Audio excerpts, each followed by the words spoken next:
tout le monde est bien installé, parfait.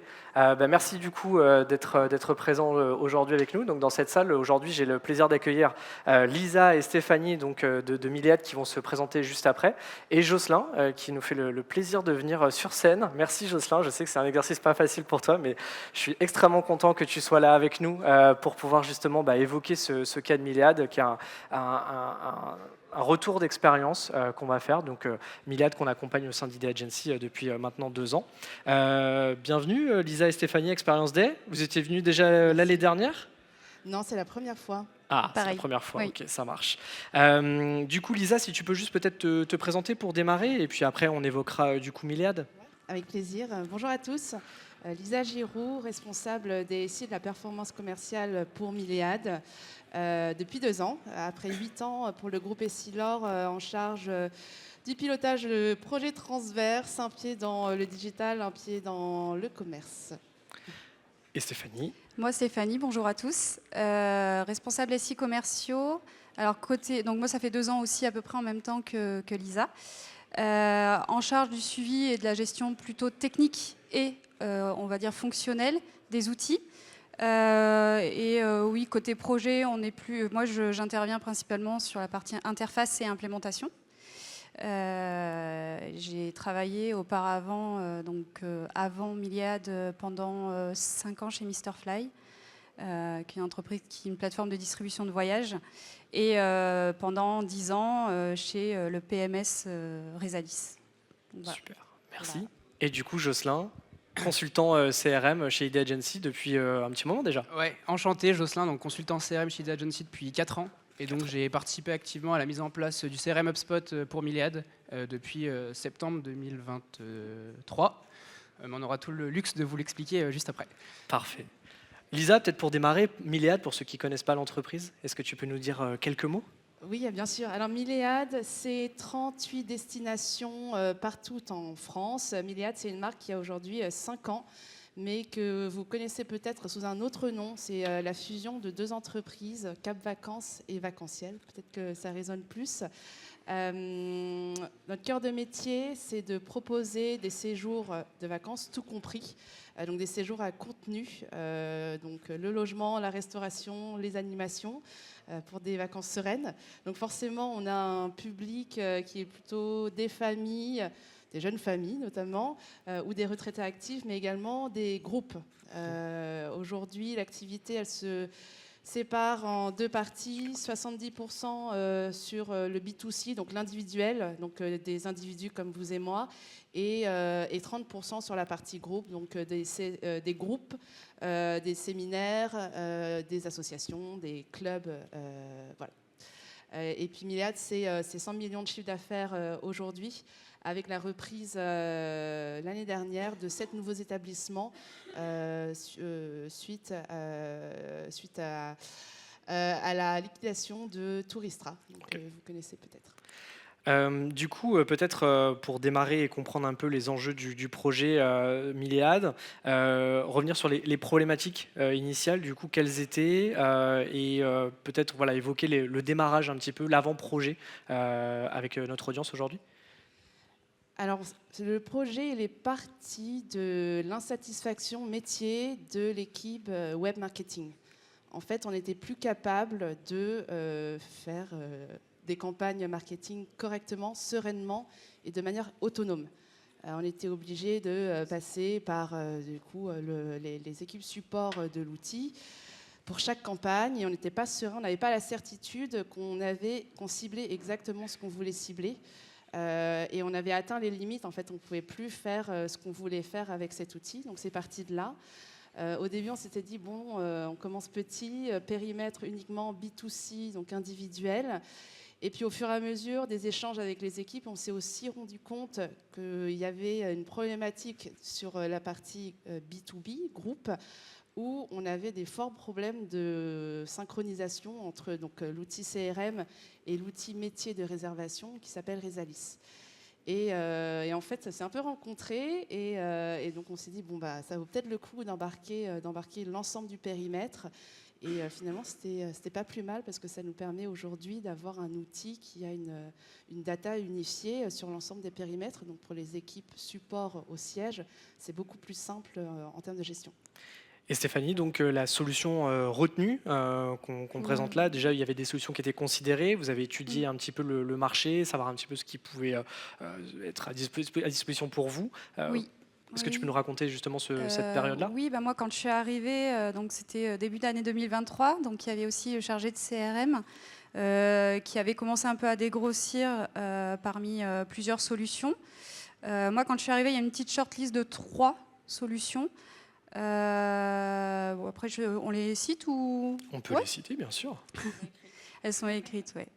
Donc, on avait Batch, avec qui on avait eu plusieurs rendez-vous. On avait MS Dynamics et HubSpot, du coup.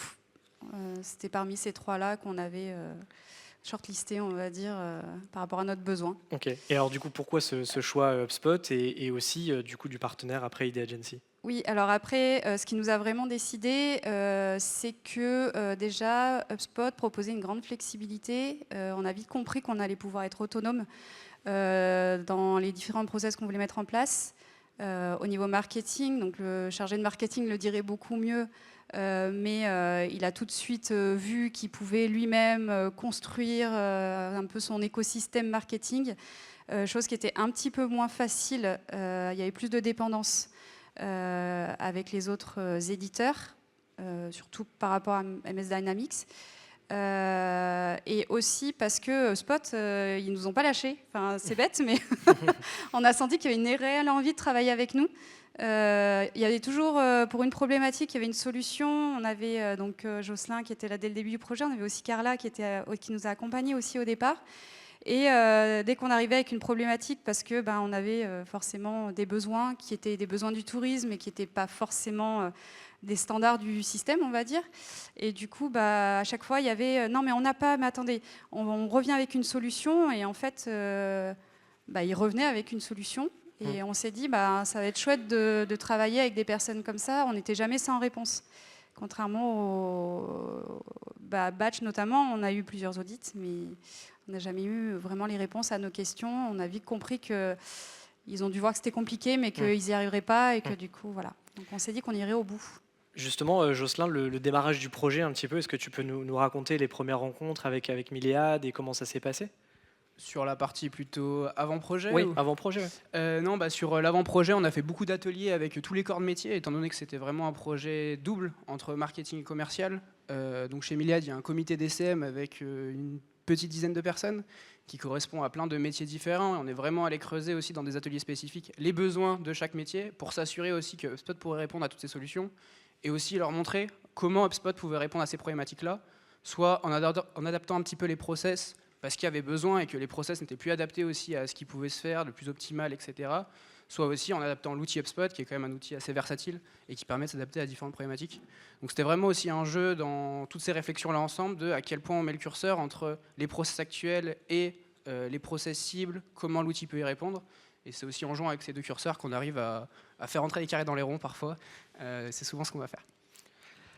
Si on parle du projet, du planning, c'est un projet qui a duré presque 2 ans à peu près, enfin un an et demi, on va dire, sur le déploiement. Est-ce que tu peux, Lisa, nous raconter un petit peu?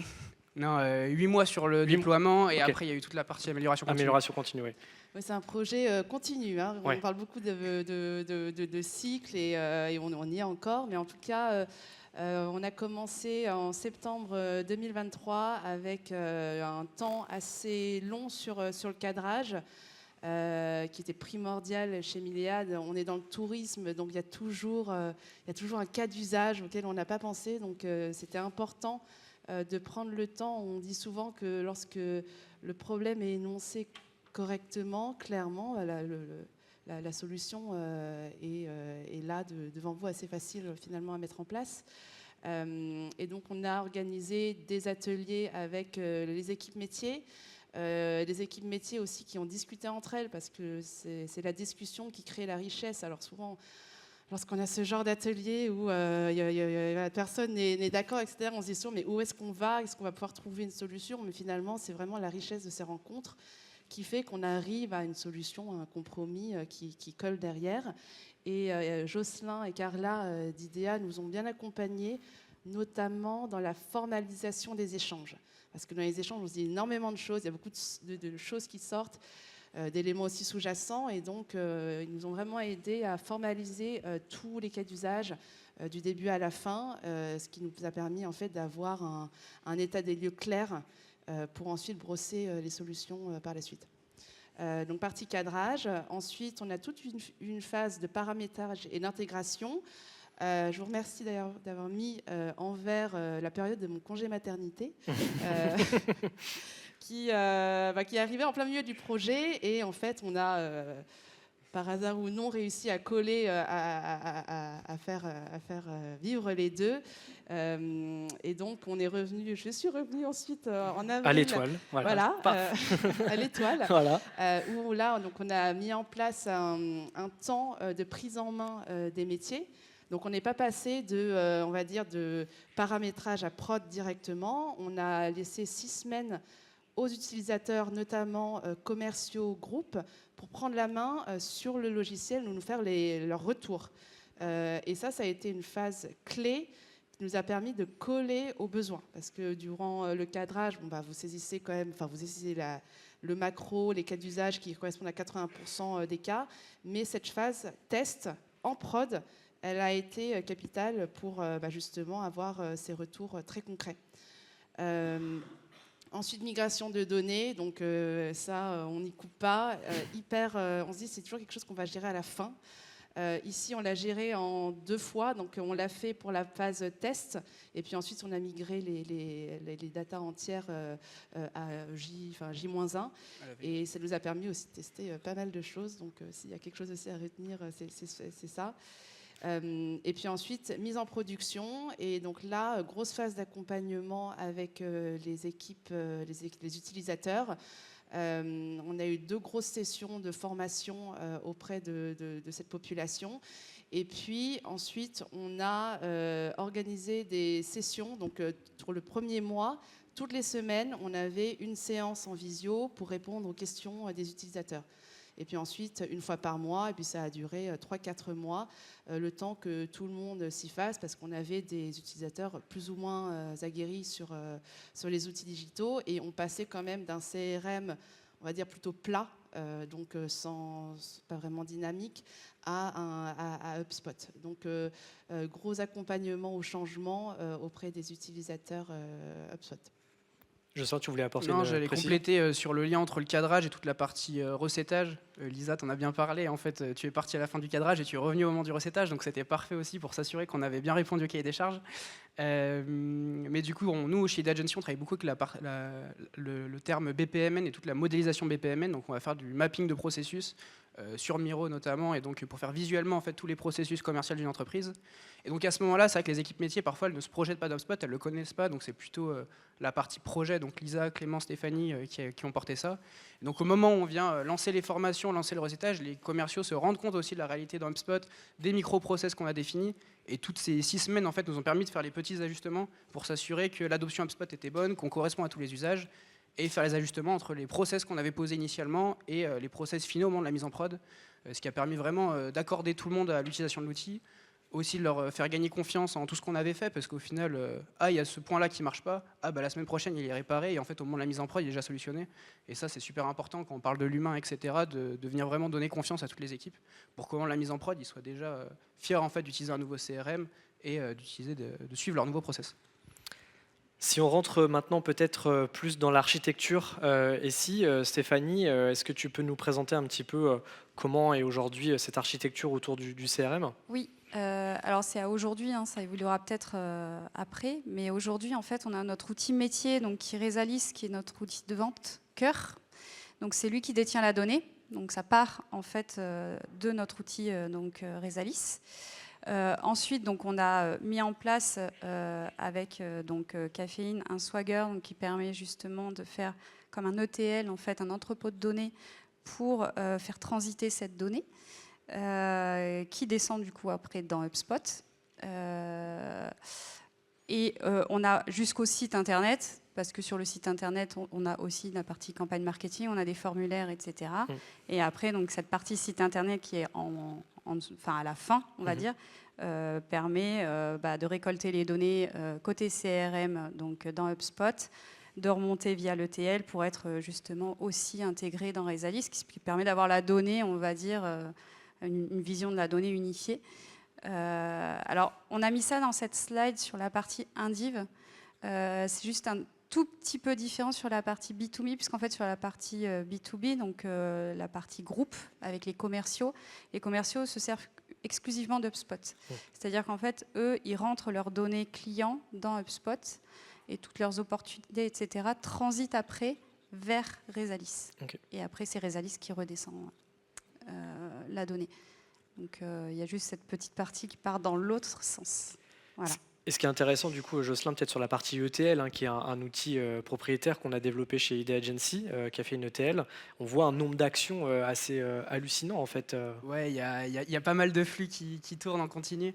En fait, cette ETL, il y a une dizaine de scénarios de flux de données entre la redescente de tous les stocks en fait, d'établissements pour que les commerciaux puissent avoir de la visibilité là-dessus depuis le CRM. On va avoir toutes les réservations prises par des individus qui redescendent dans HubSpot pour qu'on puisse avoir la donnée sur les réservations prises directement dans Resalis et pouvoir faire des campagnes marketing adaptées. Et donc Stéphanie, tu le disais aussi, il y a tous les flux sur la partie commerciale.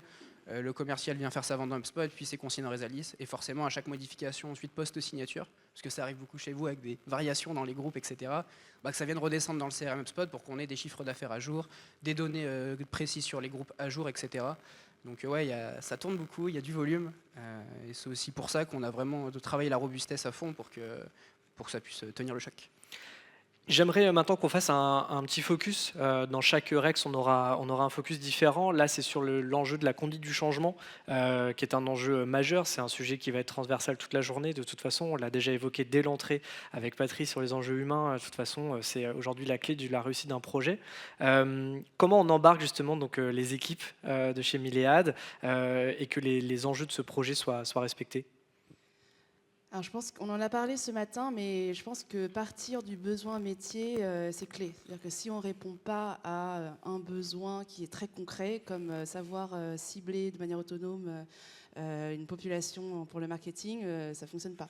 Et donc nous, c'est parti de là, c'est parti vraiment d'une volonté du service web marketing de changer d'outil et de pouvoir repousser les limites. Et ensuite, je pense que c'est important de s'appuyer sur, entre guillemets, des alliés, donc des gens qui seront promoteurs du projet et qui sauront en parler pour vous, mais sous le prisme métier. Et donc ça, grâce à certaines personnes chez Milléad, on a pu fédérer autour de ça. Alors, il n'y avait rien de formel, c'est des discussions à la cafétéria pour parler du projet. Et donc, ça a été vraiment un élément clé dans cette conduite du changement. Et puis toujours accompagner, en fait.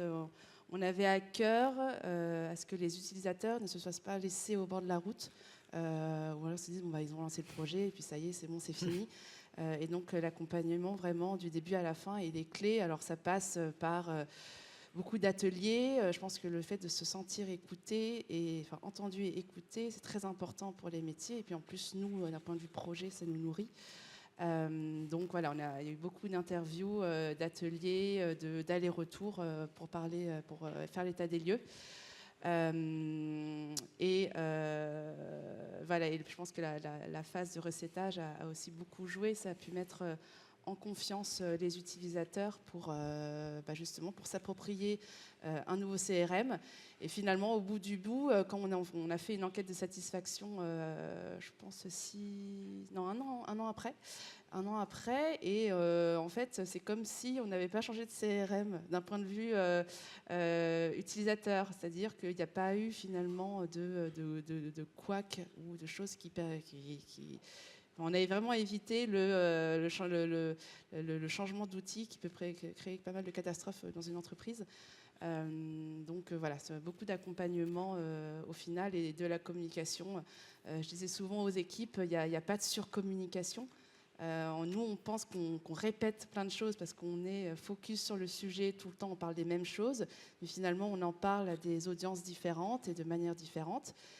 Et donc il n'y a pas de surcommunication, on peut en parler tout le temps à des moments différents et il y aura toujours un intérêt, des niveaux d'intérêt différents, et c'est comme ça, je pense qu'on arrive à créer un peu d'émulation autour du projet. Très intéressant. N'hésitez pas, si vous avez des questions à poser, vous utilisez toujours le QR code, on aura l'occasion d'en prendre à la fin. Parlons maintenant des résultats, des apprentissages. Beaucoup de choses à évoquer, un projet réussi, mais beaucoup d'enseignements. Oui, tous les jours. Tous les jours.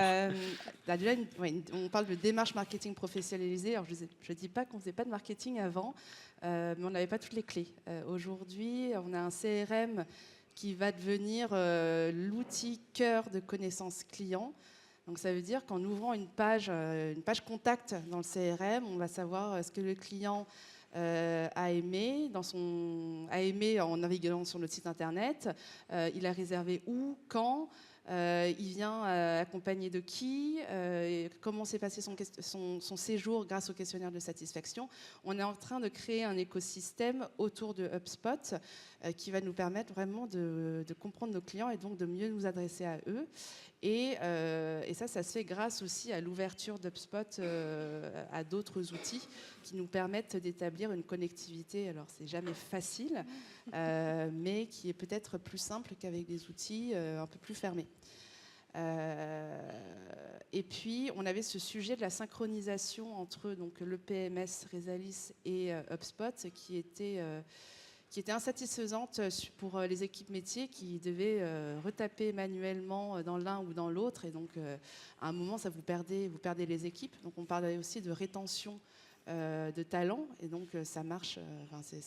Cet outil, il a vraiment permis de alléger, on va dire, les souffrances de la ressaisie. Donc, aujourd'hui, on a une synchronisation qui est parfaite entre les deux outils et qui permet vraiment d'assurer des opérations fluides. On a, grâce à cet environnement unifié, maintenant des datas. Et donc, on peut faire parler des datas. Et les datas sont je ne vais pas vous l'apprendre, mais c'est un peu le fondement de tout, de la connaissance client, du reporting, de l'IA à venir. Et donc, aujourd'hui, on a une data qui est beaucoup plus organisée, exploitable à la fois pour les équipes expertes, mais également par les équipes métiers.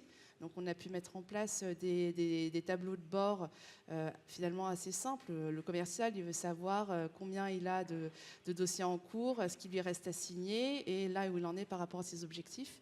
Et donc, HubSpot permet aujourd'hui de faire ce suivi que chaque commercial a besoin. Très intéressant.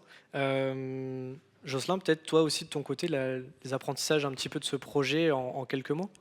Je vais peut-être surtout m'attarder sur la partie relation tripartie client, éditeur et nous, intégrateur HubSpot. Du coup, dans ce projet, un des grands axes aussi, c'était la connectivité entre HubSpot et Rezalis. Donc nous, on représentait plutôt la partie HubSpot en tant qu'intégrateur partenaire.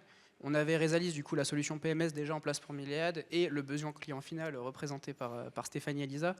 Donc il y a vraiment eu un gros travail de cadrage aussi à trois pour savoir de quoi Rezalis avait besoin, de quoi nous on avait besoin aussi dans le cadre du projet, et aussi dans le fond quel était le besoin client et tous les process associés dont Myliad avait besoin. Et toute cette gestion-là aussi était clé parce qu'on a chacun nos contraintes, nos plannings, etc., et notamment avec Rezalis, pour arriver à faire concorder les timings de livraison, le cahier des charges. Donc ça a été aussi riche d'apprentissage. Et notamment en fait davantage impliqué. On pense souvent que c'est une implémentation HubSpot, on vient se brancher à Rezalis et donc c'est beaucoup nous et Myliad qui travaillons, mais en fait il ne faut pas oublier l'outil sur lequel on va se connecter et les équipes qui sont concernées parce que du coup il faut vraiment les impliquer pour qu'elles soient proactives, sinon on se retrouve à être dépendant en fait d'acteurs qui ne sont pas impliqués dans le projet.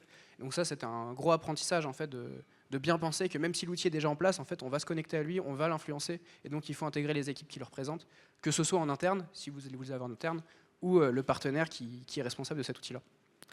Et maintenant, alors du coup, on évoque des choses encore à améliorer, tout ce qui va se passer après projet. Est-ce qu'il y a des choses sur lesquelles vous souhaitiez aussi revenir, sur les enjeux, peut-être des choses à améliorer ? Déjà, quand on a initié ce projet-là, on s'est beaucoup posé la question du périmètre. Et donc, on avait un outil planning pour les commerciaux qui avait été développé sur mesure dans notre ancien CRM. Et on s'est demandé s'il fallait réinventer le planning. Et ce planning qui est un outil fondamental pour les commerciaux. Ils ne peuvent pas bosser sans ça. Et on s'est dit, tiens, est-ce qu'on ne profiterait pas justement du changement de CRM pour améliorer ce planning ? On y a beaucoup réfléchi. En fait, on s'est dit déjà, un changement de CRM, c'est énorme. Et donc, si on change la fonctionnalité cœur pour le commercial, il va être complètement perdu. Donc, on a pris le parti de faire quelque chose d'un peu ISO, alors avec des petites améliorations en termes de format, etc., mais de garder cette fonctionnalité clé pour les utilisateurs, mais de changer le reste. Et donc, ça leur a permis de se retrouver dans un environnement un peu connu, malgré tous les changements. Pour moi, c'est un véritable apprentissage. On le dit souvent en théorie, changement incrémental, tout ça. Mais garder des points de repère pour les utilisateurs, c'est aussi pouvoir mieux les embarquer, quitte à faire les évolutions après. Donc, c'est pour ça qu'on a vite embarqué une V2 juste après, en fait, qui nous a permis d'améliorer des fonctionnalités suite au retour des utilisateurs et améliorer aussi la connectivité avec Resalis. Je dis ça, mais en même temps, je vais vous dire, c'est aussi important de profiter du changement d'outils pour remettre à plat les processus. Souvent on se dit on change d'outil et puis on reste comme ça en termes d'organisation et puis on verra après. Et en fait on voit jamais. Et donc venir avec l'excuse de on change d'outil, on a quelques contraintes, il faut qu'on reparle de sujets qui fâchent pour reconfronter les points de vue et mettre un peu de pression sur l'organisation pour trouver un nouveau mode de fonctionnement. Et donc voilà, pour nous 2 leçons, garder des fonctionnalités clés, fondamentales, pour pouvoir faire d'autres changements, et puis en profiter pour s'organiser autrement et challenger les équipes sur l'acquis. Tu voulais peut-être compléter, Stéphanie ? Bon, très bien. On a des questions. Attention. Une question, c'est combien le projet a-t-il coûté ? Alors ça, c'est une très bonne question, mais... Je pense que vous pouvez demander à Jules. Ouais. T'as la fin ? Je ne sais pas s'il faut que je sois précis ou pas, Lisa. Non, mais tu peux donner. Non, le projet a coûté, la V1 a coûté 70 000 €, si je dis pas de bêtises. Tout inclus, donc l'implémentation CRM, la mise en place d'un connecteur et toute l'aspect TMA aussi qui était associé. À cela, il faut ajouter le coût logiciel. Jules, je ne sais pas s'il est là, mais je crois être juste là-dessus. Pour nous, ça arrivait au moment où on était obligé de passer sur une version supérieure du CRM actuel qui nous aurait coûté peu prou la même chose. Et donc, c'est aussi ça qui a engendré la réflexion. On s'est dit, quitte à payer quelque chose, pourquoi on veut payer, quoi. Autre question sur les datas. Tiens, ça va te parler, ça, Lisa. Comment assurer des datas toujours fraîches dans votre CRM ? Avoir une connectivité parfaite. Donc, il n'y a que ça qui est vrai. Sinon, si vous marchez par un port, forcément, elle ne sera jamais fraîche, ou elle sera fraîche à une semaine près. Donc, assurer un flux parfait entre les outils. Et puis, toujours se mettre quelques checks, donc quelques KPI qui permettent de vérifier que vous êtes dans les bons ordres de grandeur. Mais aujourd'hui, l'automatisation, c'est un facteur clé pour avoir une data qui est véritable. Sinon, ça ne fonctionne plus. Et pour compléter, au-delà des connecteurs, des mises en place techniques, des process, on a beau faire le meilleur des connecteurs possible, si les process ne sont pas respectés, le connecteur ne marche pas. Donc, super important aussi en fait, de bien calibrer ces process, bien calibrer les règles. Dans vos process Myliad, le B2B, c'est je mets à jour dans HubSpot, ça se met à jour dans Resalis. Forcément, si je mets à jour Resalis, ça ne se met pas à jour dans HubSpot. C'est pas comme ça qu'on l'a conçu. Donc, vraiment, y penser. Donc, pour chaque cas d'usage, chaque équipe, vous savez ce que vous avez à faire, respecter les process. Sinon, dans tous les cas, on ne pourra rien y faire ou alors on va se retrouver avec des usines à gaz. Donc, ne jamais oublier aussi l'humain qui est derrière, bien qu'il y ait de l'automatisation partout. Les routines et fréquences pendant le projet et qui sont les personnes impliquées pour chaque type de réunion ? Tu as évoqué tout à l'heure une équipe projet d'une dizaine de personnes, c'est ça ? Mais ça, c'était plutôt sur l'avant-projet, peut-être tout au long ? Alors, chez Milléade, on était l'équipe Projet Cœur, on était 3, donc Stéphanie et moi, et Clément qui était plutôt sur la partie fonctionnelle CRM. Donc c'est la personne qui connaît le CRM sur le bout des doigts, qui connaît toutes les fonctionnalités. Donc on avait un petit trio qui mêlait fonctionnalités, techniques et puis cadrage projet et lien métier. Donc je pense que ça a permis de couvrir l'ensemble du scope.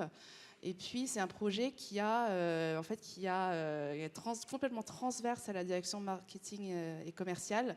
Donc on avait à la fois le planning, les commerciaux, le marketing, le web, l'ADV, enfin vraiment tous les métiers liés au commerce et au marketing. On a mis en place quelques réunions transverses de Copil, mais on n'a pas eu tant que ça. On était plutôt par métier, et puis toujours l'un de nous dans les réunions pour garder le fil rouge. On avait aussi des points réguliers avec Jocelyn, Carla au départ, puis après il y avait Jocelyn qui nous a suivis complètement. Je pense qu'en interne, toi aussi, tu avais... Ouais. Non, et du coup, de notre côté, chez ID Agency, donc intégrateur, on avait Carla en chef de projet, moi sur toute la partie consulting CRM et mise en place d'HubSpot, et Florent qui s'est chargé de tout le développement du connecteur HubSpot Resalis. Et après, du coup, tous ensemble, on avait une routine hebdo, en tout cas selon les phases du projet, mais vraiment sur le cadrage, c'était très très récurrent. A6 ou à minima A5 sans Florent. Et après, avec toutes les équipes métiers, on a eu aussi des points clés avec tout le monde autour de la table, notamment quand on venait dans vos bureaux, pour faire des ateliers très spécifiques métiers, pour valider le cadrage avec tout le monde autour de la table et qu'on s'assure qu'on n'ait rien oublié, et que ce soit à ces moments clés de cadrage et de mise en place, en tout cas de présentation d'implémentation. Donc ouais, on a eu beaucoup d'ateliers et après tout le long, à peu près une fois par semaine, tous ensemble, pour suivre ça de près pendant 8 mois. Et puis en termes de communication, alors peut-être que maintenant tous les intégrateurs le font, mais on avait un outil de chat entre IDEA et Milléade via Slack qui permet quand même de communiquer de manière fluide et pas forcément que faire des points visio planifiés ou s'appeler au téléphone. Ça permettait vraiment d'être agile et voilà, dès qu'il y avait une question qui se posait, on était en contact permanent avec Jocelyn et Carla. Et ça, je pense que ça apporte vraiment de la valeur ajoutée. Alors, c'est rien, c'est un outil de chat, mais ça a permis justement de formaliser les échanges sans que ça passe par mail. Et voilà. Donc, on l'utilise encore aujourd'hui et en plus, ça permet d'être super proactif sur un petit truc. Alors, c'est autant de notre côté que même Jocelyn qui peut voir des erreurs au niveau des flux de données en me disant « mais attention, regarde, là, j'ai une erreur, je ne la connais pas, est-ce que tu peux regarder ?» Ou moi, dans l'autre cas, ça n'a pas transité, pourquoi ? Et c'est le petit cas, des fois, qui nous fait mettre le doigt sur des gros sujets, des plus grosses problématiques qui nous ont permis justement d'éviter la catastrophe rapidement et de se dire attends, on coupe le temps d'eux et on remet après. Donc c'est bien pratique, c'est hyper agile aussi. Une question assez intéressante, est-ce qu'on peut y répondre, un avant et un après en termes de croissance? Est-ce que c'est aujourd'hui, par rapport à l'investissement, une transformation qu'on peut dire rentable? Est-ce qu'à l'heure actuelle, on peut déjà évoquer ça? Est-ce que tu as des chiffres, pas forcément des chiffres, mais en tout cas, est-ce que toi, tu as la donnée qui te permet de donner une réponse? C'est difficile comme question. Oui. On en parlait ce matin. Déjà, on s'est évité toute la ressaisie manuelle sur le B2B. Donc ça, je pense que c'est, je dirais, c'est 2 heures par jour pour chaque ADV. Donc je pense qu'on le multiplie par semaine et par année, ça fait beaucoup. Donc rien que ça, rien que d'avoir solutionné la synchronisation qui évite cette ressaisie manuelle, c'est un plus. Et puis on a permis de regagner aussi en sérénité et de confiance dans le logiciel. Ensuite, d'un point de vue acquisition client, ça n'a rien à voir. Aujourd'hui, on peut dire sérieusement qu'on fait du marketing et du web marketing. Donc le CRM, finalement, on l'a lancé il n'y a pas si longtemps. Donc on a tout juste une année de data. Donc c'est quand même assez jeune. Et au fur et à mesure, en fait, ça va venir. On va vraiment pouvoir sortir des analyses comportementales et puis construire là-dessus le domaine, le tourisme. C'est un secteur qui s'appuie beaucoup sur les habitudes de consommation. Et donc pouvoir avoir un outil qui permet de sortir ces habitudes de manière facile, ça va complètement contribuer à la croissance. Et puis, voilà. Surtout un enjeu sur le marketing, notamment de personnalisation, donc derrière de meilleurs retours sur investissement aussi dans les actions marketing qui sont très concrètes là pour le coup. On a lancé il y a 6 mois un nouveau projet de remise à plat du parcours client. Et donc, je pense que sans la mise en place de ce nouveau CRM, on n'aurait pas pu y aller parce qu'on aurait eu beaucoup de questions et peu de réponses. Et donc aujourd'hui, on peut se projeter sur, OK, maintenant le parcours client qu'on veut, idéal, c'est celui-ci, et on va pouvoir construire derrière. Parce que sinon, ça s'arrête aux idées et puis finalement, on n'en fait rien, quoi. Une question peut-être, Jocelyn, tu peux y répondre sur la mise en place de Caféine ETL. Est-ce qu'aujourd'hui, ça permet de déployer de futures connexions plus facilement et rapidement? Imaginons il y a un nouvel outil qui est embarqué chez Miliad et qu'on a besoin de le connecter avec HubSpot. Ouais, on a un bon exemple avec Qualitélis qui gère toute la partie enquête de satisfaction chez Miliad et qu'on a intégré là sur le mois de mai. La mise en prod aura lieu demain. Non, on a mis un mois et demi pour le mettre en place. Donc en fait, on a déjà toute la structure ETL qui est en place chez nous avec le monitoring, les flux avec HubSpot. On connaît HubSpot par cœur et l'ETL est conçu pour ça. Donc en fait, pour nous, la partie HubSpot est assez facile à gérer. Donc après, il ne restait plus qu'à cadrer le projet avec Qualitélis, savoir dans quelle disposition ils nous envoyaient la donnée, qu'on se branche à leurs données et puis c'était parti. Donc au final, c'est allé assez vite et tout inclus du cadrage jusqu'à la mise en prod, on va être sur 6 semaines environ. Donc complètement. Au démarrage, moi j'ai une question. Quand vous avez été en recherche d'une solution, vous avez mis en place un cahier des charges CRM? Vous avez fait cet exercice en amont?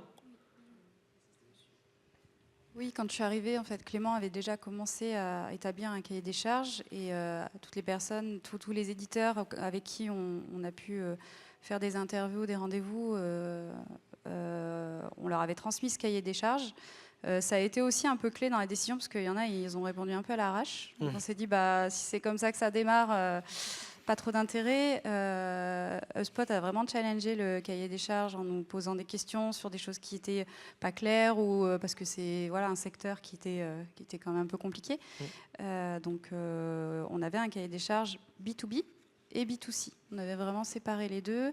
On avait vraiment ce besoin d'avoir des flux très spécifiques, avec des données très spécifiques dedans. Donc tout était dans ce cahier des charges. Oui. Peut-être une question sur une solution de téléphonie. C'est une question qui est posée, effectivement. Est-ce que vous intégrez une solution de téléphonie qui va interagir entre HubSpot et PMS? Comment ça se passe chez Miliad? Alors aujourd'hui, non. Peut-être Hercole m'entend. Aujourd'hui, non, mais parce que sur la partie individuelle, le CRM n'est aujourd'hui pas la porte d'entrée. Donc aujourd'hui, le client, lorsqu'il appelle, on prend sa réservation immédiatement dans notre outil de réservation. Mais on a l'ambition d'eux. Et pour ça, donc, il faut du coup un peu remoduler l'écosystème pour que le CRM soit la porte d'entrée. Donc, et ensuite brancher une solution de téléphonie éventuelle. Donc on s'est aujourd'hui attaché, le premier besoin, c'était le web marketing et la synchronisation des données groupes. Il n'y avait pas de demande de la centrale de réservation.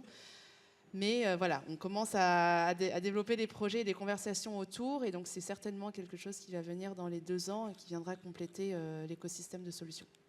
Parfait, écoutez, merci à tous les 3, c'était super intéressant, on peut les applaudir. Bravo et merci encore une fois d'avoir partagé avec nous ce beau projet.